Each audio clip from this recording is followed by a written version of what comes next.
जब आखिरी बार सांस भारी लगती है और कमरे में सन्नाटा चीख रहा होता है, उस टाइम पे कोई मोटिवेशन स्टोरी या फिर कोई सक्सेस स्टोरी याद नहीं आती। उस टाइम खड़ी होती है तुम्हारे सामने तुम्हारी खुद की बर्बाद ज़िंदगी, और शुरू होता है वहीं से असली टॉर्चर, रिग्रेट का। सबसे पहला रिग्रेट, तुम कभी खुद बन ही नहीं पाए।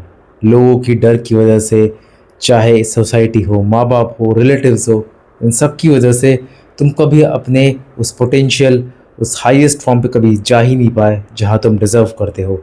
तुम पैदा तो हुए थे ओरिजिनल, पर मरोगे एक कॉपी बन के, सिर्फ इस डर की वजह से कि कहीं लोगों को बुरा ना लग जाए, कि कहीं दूसरे लोग क्या सोचेंगे मेरे बारे में। इस वजह से मैं अपने कदम पीछे कर लेता हूँ, और जब आखिरी वक्त आता है तब आईना भी तुमसे मुंह फेर लेता है, क्योंकि वो भी कहता है तुम कभी थे ही नहीं।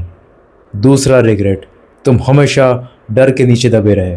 तुम्हें पता था, अच्छी तरीके से पता था कि तुम्हें आखिर करना क्या है, तुम्हें आखिर चाहिए क्या, पर फिर भी तुमने उस चीज़ के लिए कभी लड़ाई नहीं की, ना ही कभी कोशिश की। सिर्फ इस वजह से कहीं मैं फेल हो गया तो, कहीं मेरा ब्रेकअप हो गया, कहीं लोगों ने कुछ और गलत समझ लिया तो, और इसी वजह से तुमने अपने सपनों का गला खुद घोटा है। इस डर ने तुम्हें कभी मारा नहीं है, पर इस डर ने तुम्हें कभी पूरी तरीके से जीने भी नहीं दिया है।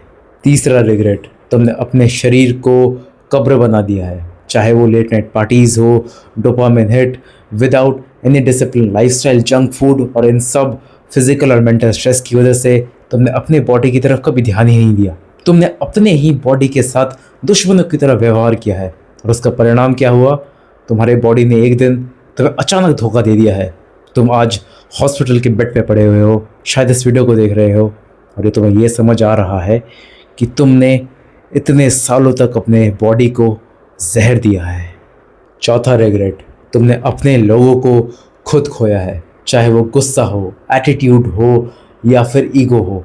तुमने अपने फिजिकल या अपने वर्बल वायलेंस, अपने वाणी से, अपनी शारीरिक क्षमता के दम पे तुमने उन लोगों को अपने से दूर किया है जो तब तुम्हारे साथ खड़े थे जब तुम्हारे पास कुछ नहीं था।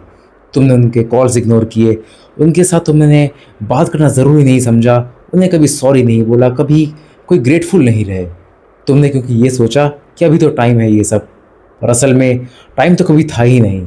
और आज जब तुम ज़िंदगी के एक ऐसे मोड़ पे खड़े हो जहाँ उन लोगों की तुम्हें सबसे ज़्यादा ज़रूरत है, आज तुम अकेले खड़े हो। तुम्हारे साथ आज कोई भी नहीं है, क्योंकि तुमने अपने हाथों से उन लोगों को दूर किया है। पांचवा और आखिरी रिग्रेट, तुम लोगों ने कभी भी अपने लिमिट्स को पुश ही नहीं किया, क्योंकि तुम हमेशा कंफर्ट जोन में खुद को सेफ महसूस करते रहे। और ये सबसे खतरनाक रिग्रेट है, जब आपके पास मौका था, एनर्जी थी, वक्त था, एज थी, फिर भी तुमने खुद को स्टॉप किया। कोई तुम्हारे रास्ते में नहीं खड़ा था सिवाय खुद तुम्हारे इसी डर, इसी सो कॉल्ड एक्सक्यूजेस, इल्यूजन्स की वजह से तुम आज एक एवरेज इंसान बन के रह गए हो, जो मेट्रो और बसेस में धक्का खाता फिर रहा है और पूछता है सरकार ने क्या किया है मेरे लिए, मेरी फैमिली ने मेरे लिए क्या किया है, बजाय इसके कि आखिर मैंने खुद के लिए क्या किया है।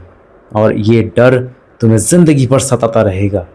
रिग्रेट इंसान को अंदर से खोखला करता है ज़िंदगी भर, क्योंकि मौत तो एक बार आती है, पर रिग्रेट आपको हर दिन मारता है बहुत बुरी तरीके से।